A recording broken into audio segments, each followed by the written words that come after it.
आज की वीडियो का हमारा टॉपिक है इंटरनेशनल बिल ऑफ राइट्स। तो ये जो आपको international bill of human right है, यहाँ पर पूछा जाता है कि इसके अंदर कौन कौन से डॉक्यूमेंट्स आते हैं। तो इसके अंदर आपके टोटल 5 डॉक्यूमेंट्स आते हैं। वो आपको पाँचों के डॉक्यूमेंट्स का जो नाम है वो ध्यान रखना है। तो इसमें जो सबसे पहले आपका डॉक्यूमेंट आता है ह्यूमन राइट्स में, वो है आपका universal declaration of human rights, UDHR 1948 का है। ये एक नॉन बाइंडिंग डिक्लेरेशन है जो कि आउटलाइन करता है फंडामेंटल ह्यूमन राइट्स को। इसके अंदर टोटल 30 आर्टिकल्स हैं जिसके अंदर आपके डिफरेंट ह्यूमन राइट्स दिए हुए हैं, civil, political, social, cultural rights. और यही जो आपका डॉक्यूमेंट है ये बेसिस बना था इंटरनेशनल लेवल पे ह्यूमन राइट्स लॉ के लिए। तो जो फर्स्ट डॉक्यूमेंट आता है आपका इंटरनेशनल बिल ऑफ राइट्स में वो है आपका UDHR। इसमें आपके ये सारे आर्टिकल्स आते हैं। इन आर्टिकल्स को एक बार आप देख सकते हैं। क्वेश्चन बनता है इसी तरीके से कि आपके लिबर्टी और इक्वालिटी से कौन से आर्टिकल्स डील करते हैं। तो वो है आपके आर्टिकल 1 और 2। इसी तरीके से आर्टिकल 3 to 5 आपके डील करते हैं इंडिविजुअल राइट्स से। आर्टिकल 6 to 11 आपके डील करते हैं लीगल राइट्स से। देन आर्टिकल 12 to 17 आपके डील करते हैं सिविल फ्रीडम से। आर्टिकल 18 to 21 डील करते हैं आपके पॉलिटिकल राइट्स से। आर्टिकल 22 और 27 आपके डील करते हैं economic, social and cultural rights से। और आर्टिकल 28 to 30 आपके डील करते हैं ड्यूटीज़ एंड इंटरनेशनल ऑर्डर से। तो ये आपको क्लासिफिकेशन इसी तरीके से याद रखना है। और अगर आपको सारे आर्टिकल्स देखने हैं आर्टिकल 1 से लेकर 30 सेपरेटली ये क्या क्या दिया हुआ है, तो उसके लिए भी मैंने एक वीडियो बना दी है। उसमें मैंने हर आर्टिकल की मतलब एक आर्टिकल में क्या लिखा हुआ है वो उसमें मेंशन किया है, तो वो आप वीडियो देख सकते हैं। देन इसके बाद इसमें जो सेकंड आता है, जो आपका सेकंड डॉक्यूमेंट आता है इंटरनेशनल बिल ऑफ राइट के अंदर, वो आता है आपका international covenant on civil and political rights, जिसको शॉर्ट में ICCPR बोलते हैं। कभी कभी शॉर्ट फॉर्म दे करके भी आपको पूछ लेते हैं कि इसकी फुल फॉर्म क्या होगी, तो आपको ये शॉर्ट फॉर्म से भी ध्यान रखना है। ये आया था आपका 1966 के अंदर और ये आपका लीगली बाइंडिंग ट्रीटी है जो कि फोकस करता है mostly civil and political rights पर, जैसे कि आपका राइट टू लाइफ हो गया और freedom of speech, religion, assembly, protection for torture and arbitrary detention और right to a fair trial.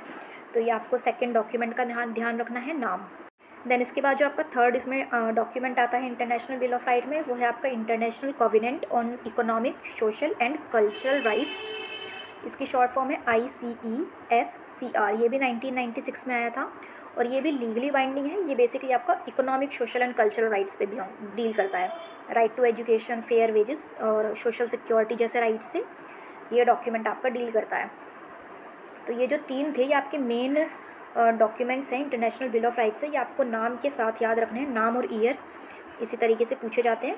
और इसी के साथ साथ आपके 2 ऑप्शनल प्रोटोकॉल्स भी आते हैं जो ICCPR में आए थे। आपका international covenant on civil and political rights है ना, इसी में ही आपके एडिशनल किए गए थे 2 प्रोटोकॉल्स बाद में जा कर के।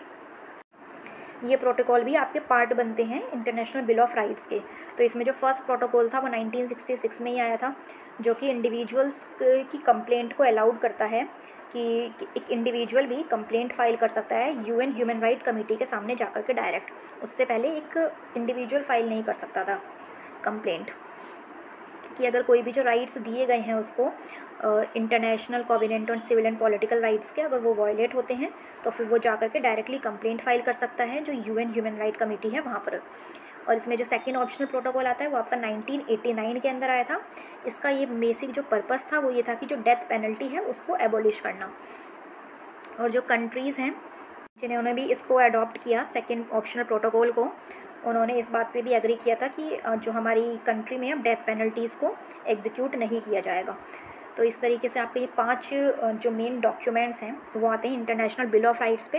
क्वेश्चन इसी तरीके से बनता है कि कौन कौन से जो डॉक्यूमेंट्स हैं इंटरनेशनल लेवल पे इंक्लूड किए गए हैं इंटरनेशनल बिल ऑफ राइट्स पे।